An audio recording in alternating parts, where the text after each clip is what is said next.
Olá, meus amigos, bom dia. Elias Feliz aqui, quem vos fala mais uma vez, fazendo as reflexões necessárias ao bom desenvolvimento do pensamento e da saúde, da saúde mental, me debruçando sobre as questões inerentes à moral e ética. Existe um personagem histórico-filosófico, Immanuel Kant,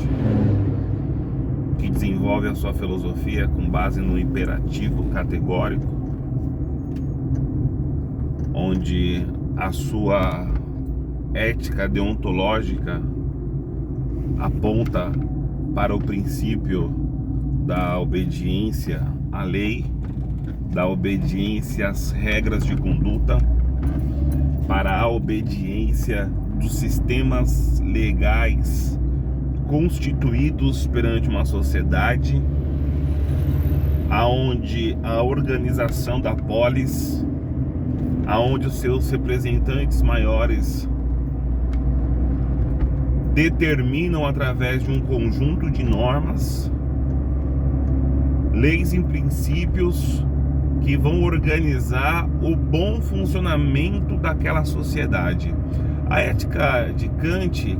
ela é voltada, e aí nós percebemos certo aspecto bíblico judaico-religioso na execução, no cumprimento da lei, simplesmente em detrimento a essa obediência, sem nos atentarmos, sem nos voltarmos para as repercussões, sem nos atentarmos para as consequências que determinada lei pode trazer dentro de seu bojo. Ou seja, trata-se de uma obediência cega, trata-se simplesmente do estrito cumprimento do dever legal de obedecer à lei, em detrimento da coletividade, sem se atentar para o caráter instrumental que aquela lei ela impõe ao indivíduo. Ou seja, Kant ele não se preocupa dentro da sua ética deontológica com os desdobramentos que a observação da lei trará de repercussão para aquele determinado grupo. Ou seja, as virtudes, né? O homem virtuoso, o seu estado de ataraxia, a sua areté, a sua virtude, ela consiste tão somente no cumprimento da obrigação. E o homem virtuoso então passa a ser aquele que cumpre, que obedece à determinação legal, independentemente das consequências positivas ou negativas que aquela determinada lei vai trazer. Diferentemente de uma classe de grupos de filósofos que vislumbravam, que tinham no caráter instrumental da lei beneficiar o maior grupo de pessoas e prejudicar o menor grupo de pessoas. Ou seja, a lei que era boa era aquela lei que favorecia a maior coletividade e prejudica a menor coletividade. Ou seja, há um caráter essencial na instrumentalidade da lei, observado por esse grupo de filósofos que se contrapõe ao pensamento de Immanuel Kant. E quando nós percebemos essa configuração dispositiva do pensamento reflexivo acerca das virtudes que Kant tem como primordiais, nós observamos um certo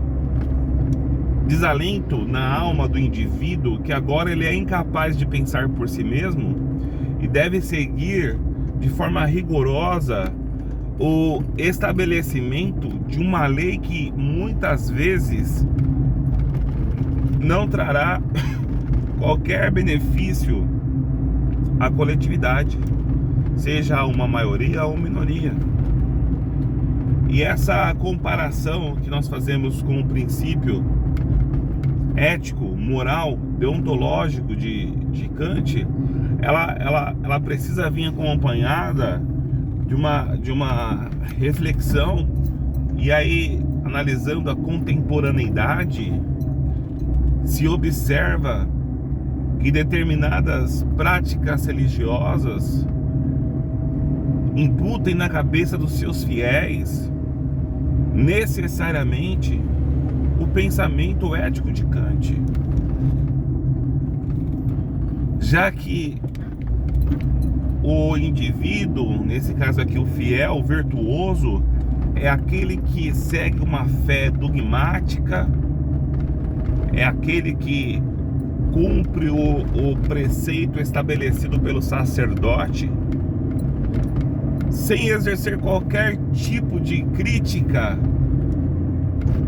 ou ceticismo acerca da lei que vincula o indivíduo àquele ou àquela prática religiosa. Diante disso, e longe de mim aqui querer fazer qualquer tipo de conclusão acerca desse tema,